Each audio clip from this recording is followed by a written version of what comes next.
Let me bring in Captain Khalid as well. Dr. Khalid, good morning. Looking at the details of the report, of course, it's been trickling in since 1:30. And, the key takeaways of the preliminary report, the second last point, at this stage of investigation, there are no recommended actions to either B7878 or the GE engine operators and manufacturers. The whole report suggests that from the point of takeoff to what happened just 30 seconds after takeoff, there was major failure at different levels. But at this stage, they are not recommending any actions. There's a clean sheet effectively to Air India as well. What do you make of this, initial report, sir? Okay. First of all, the initial report is clear on few grounds. That is, the flap lever was at 5 position. All the weight and balances were in limits, and aircraft was fully functional till 42 seconds, 0.8042 seconds.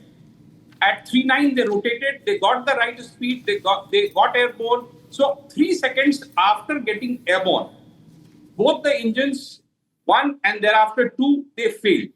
That happened without the action of pilot. So the pilot flying at that point of time did ask that why did you cut off the engine? He said, I didn't do. It is 100% clear that other than the pilot, the engines were cut off.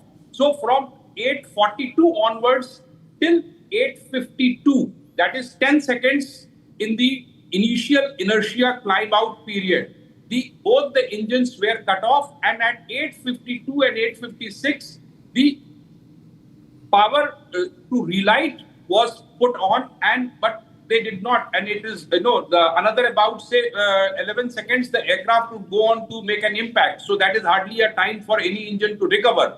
So coming to idle power and thereafter number 1 engine, number 2 engine is a process of relight. That means the pilot action, which was 100% correct, was to recycle the switch.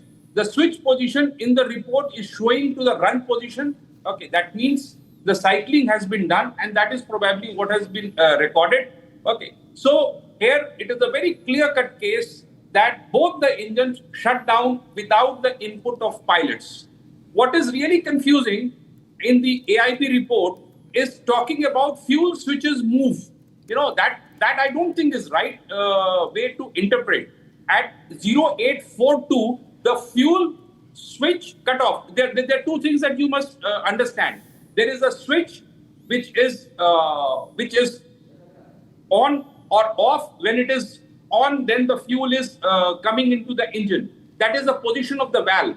And there is a physical lever which is fuel control switch, which is moved up and down, right? So it says that the fuel control switch, fuel control valve shut down, or fuel control switch moving up and down. Switch cannot move up and down on its own. It is the fuel shut-off valve that would close due to the signal given from the switch. So in this report, what is not clear and what is talking about is fuel control switch move to off position. No, fuel control switch cannot move to off position on its own ever. It is a physical movement of a switch which is to be pushed into a place at on, and it has to be pushed out of that place to off. This switch has no auto movement, but the resultant of this particular action, which is controlling the fuel shut-off valve, that shut-off valve got switched off. So what AIB is probably not very clear in giving the input, and probably they don't have the input, that fuel shut-off valve closed. Did it close because of a signal which came from wherever of the whatever part of the aircraft, whether it was from the switch or from on its own? Okay, the fuel shut-off valve closed. So we don't hear the word fuel shut-off valve position in this particular report. It will take some time. But one thing is for sure, that the engines cut off or failed without the pilot input. It is further corroborated by the CVR, in which pilot says, I didn't do it. And it is further corroborated with the fact that the switch position continues to be in the run position. You are indicating, correct me if I'm wrong, you are indicating that you cannot do this auto. This is not on an auto mode. There has to be some sort of a manual intervention. What are you really suggesting? Are you suggesting that the cutoff has happened from the pilot end? If that is the case, the pilot here is clearly making a mention of the fact that they haven't done so. So that means there is something to it. The pilots are clearly saying this. So there is no that angle of it, of a manual intervention and a change may not have happened from the pilot. All right. So what I'm saying is the AIP report is not clear. Why? Not at all clear because they're saying fuel switch moved. Fuel switch cannot move automatically. So it is fuel shut-off valve, which is the valve which can move automatically. But the switch out there, okay, like you have an electric switch which is on your panel, right?